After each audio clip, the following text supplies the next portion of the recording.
Our speaker is the founder of Rodler and Director of Operations of Husin. Carwin has 20 years track record in business development and operating organizations from the ground up. Please welcome Mr. Carwin Heimann. Good morning to you, Carwin. Good morning, Elle. Thank you so much for having me here today. So let me share my screen and let's find out. Okay. All right. So I am actually currently in the middle of nowhere in Europe, so my network might not be super great. Just let me know if it struggles, but I think it will be okay.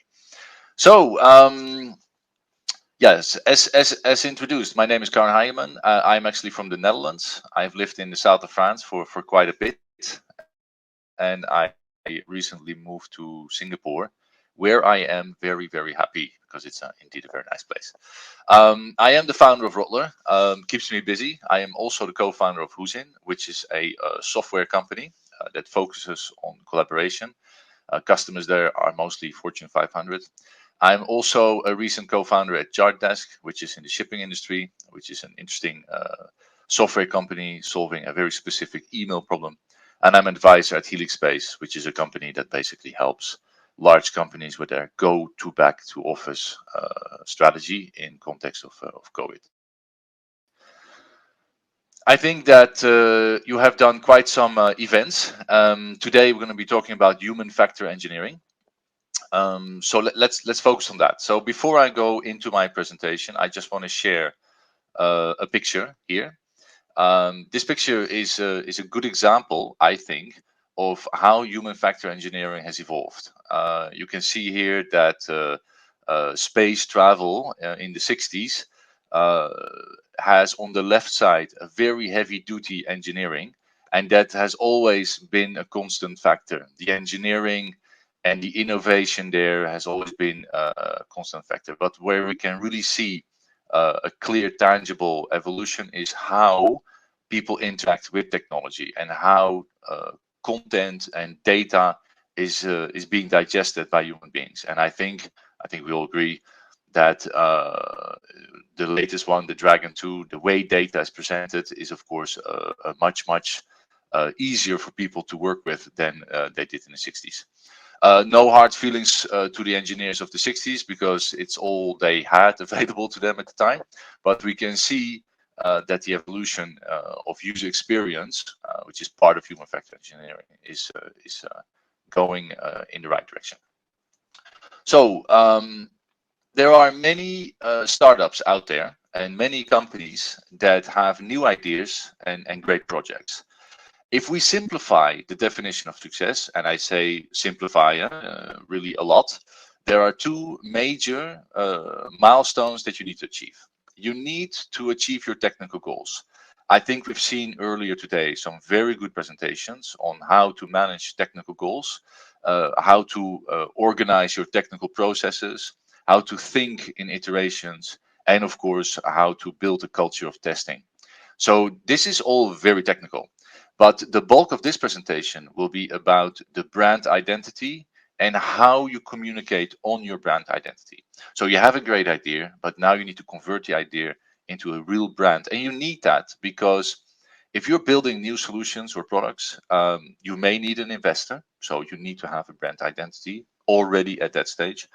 You need to be able to propel your brand and to communicate on your brand in a very pragmatic and easy to understand manner. You cannot promote or advocate your project based on your technical goals. That will be too hard for the average person to digest. So you need to build a brand. So you need to define the soul of your project. This is something that is not always easy. You need to state a greater purpose. And of course, you need to define the persona that benefits from your project. The definition of personas can go pretty far. You can go to the region, the profile of the person, age, and all that kind of deeper assessments. If we look at the building blocks of brand identity, I will briefly go to this one here. So we have some building blocks here. There are two types. There is the internal brand guidelines and the external brand guidelines. So when you have your project, you have to define the brand purpose, the positioning statement. You need to create the buyer persona. You need to work on a key messaging and of course the value proposition. So I will go through it very quickly. So when you look at the brand purpose, you need to have a greater purpose. It needs to state something, something very holistic and big, as you can see in this example here. You want to have a good positioning statement. You want to create buyer persona. This, as I stated earlier, this can be about job, education. You need to be very detailed in this. You cannot say my new technology will help the world. You need to go into a persona level, especially in early stages. You need to come up with your key messaging. This forces you to think, and you have to write that down, and you need to make sure that your key messaging is very compressed and very clear.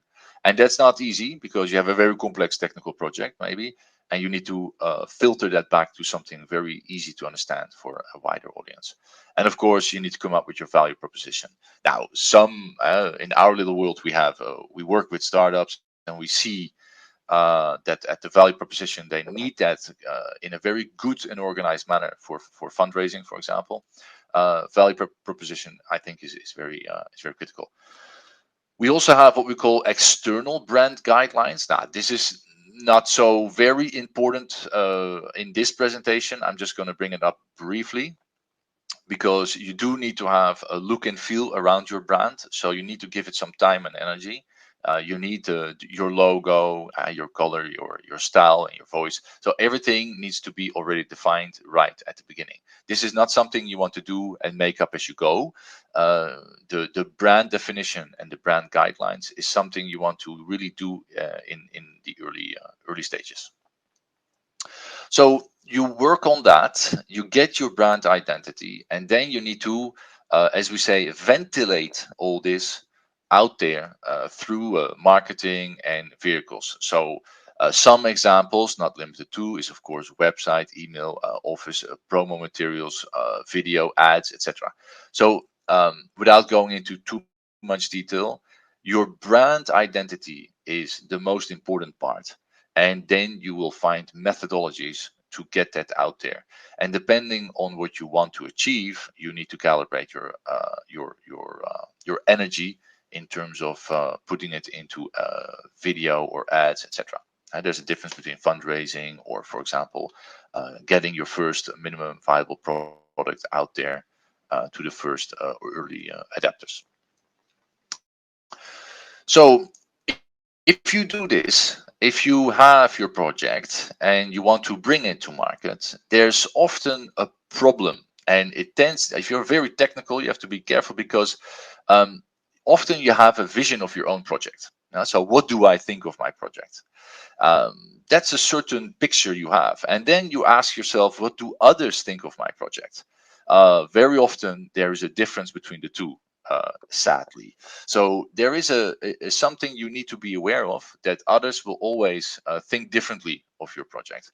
And then there is a very dangerous one, is what do I think others think of my project? So you could have a certain perception on how other people perceive you.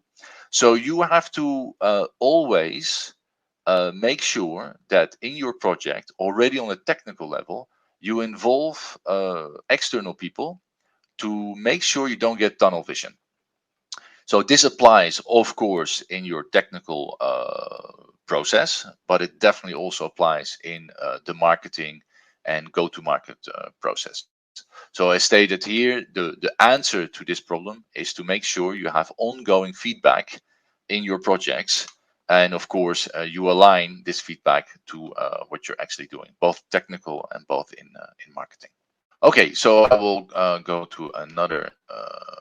As an extension of the problem statement, we see that many organizations, this applies less for the Fortune 500s and the Coca-Colas out there, but those that have great ideas and that want to bring new ideas to the market, the entrepreneurs, the ones with courage, they basically start their business, they do their technical things, And then at a certain point, they tend to get stuck on what we call the classical growth path.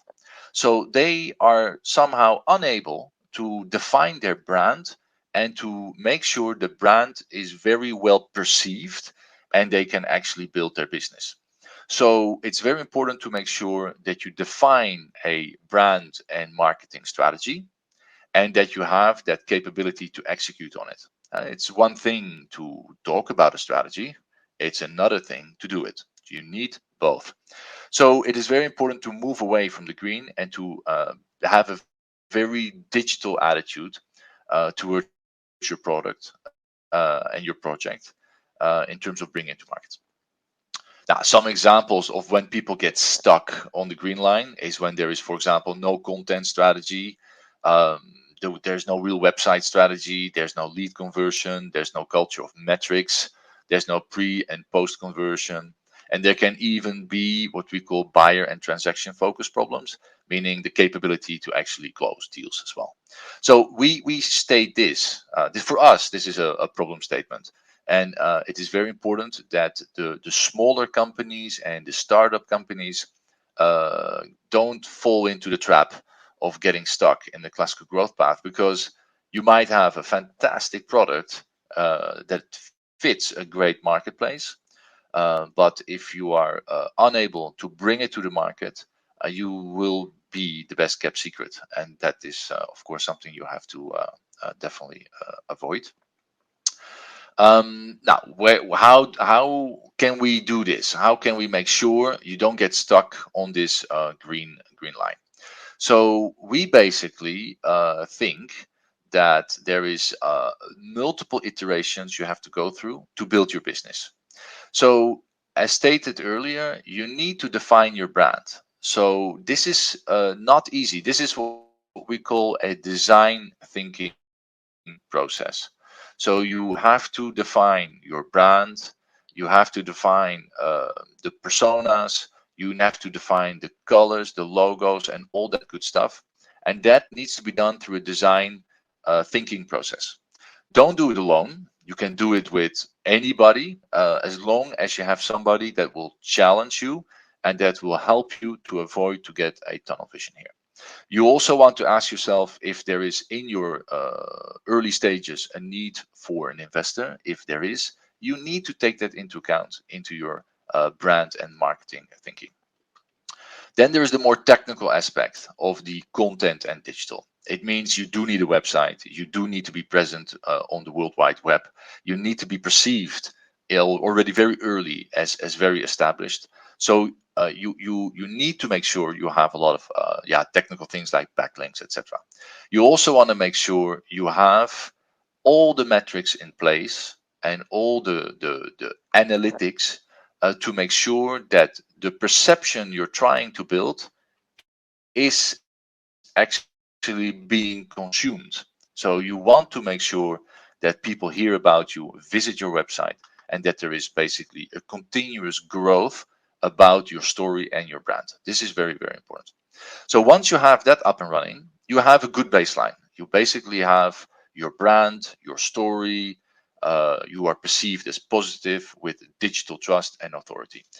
From there, you want to build a strategy, and we call it here lead generation. It can also be a different mission statement. Maybe you want to have more traffic, maybe you want to be more educative, but we need to take some actions in this lead generation process, or call it brand awareness process, where people will hear about you, not just through ads, obviously, but it's got to go through positive content, through backlinks. So there's an entire strategy that is out there. And if you take the bullet points of this strategy, this is the key pillars of a long-term marketing and branding strategy.